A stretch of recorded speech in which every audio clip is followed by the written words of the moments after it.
நவகிரகங்களின் நல்லாசியுடன் அனைவருக்கும் வணக்கம். 2026 ரிஷப ராசியினருக்குண்டான ஆடி மாத ராசி பலன்களை பார்க்கலாம். ஆடி மாதத்தில் கிரக பெயர்ச்சிகள்.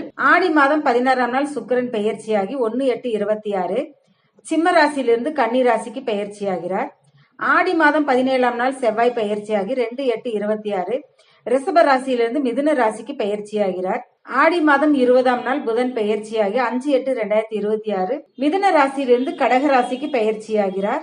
ராசி அதிபதி சுக்கிரன் 4ஆம் இடமான சுகஸ்தானத்தில் சந்திரன் கேதுவுடன் இணைந்திருப்பது வெகு சிறப்பான யோகம். சுக்கிரன் சந்திரன் ராசி லக்னத்திற்கு 4ஆம் இடத்தில் திக்பலம் ஏற்பட்டிருக்கிறது என்பது மிகப்பெரிய யோகம். 7 கூடிய செவ்வாய் 4, 7, 8ஆம் பார்வையாக பார்த்து கொண்டிருப்பது என்பது ஒரு யோகம்.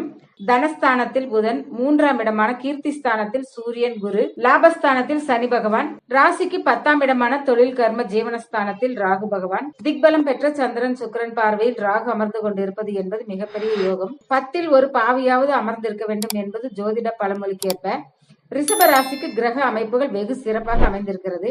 யோகம்னா அப்படி ஒரு யோகம் அளவிட முடியாது. நீங்க என்ன நினைக்கிறீங்களோ அதை அப்படியே நடத்தி காட்டுவீங்க. சொந்த தொழிலில் மிகப்பெரிய வளர்ச்சி, பொருளாதாரத்தில் முன்னேற்றம், சமூகத்தில் பெயர் புகழ் வெற்றி என சாதனையாளராக வலம் வருவீர்கள். சகோதர சகோதரிகளுக்கு உதவி செய்வீர்கள்.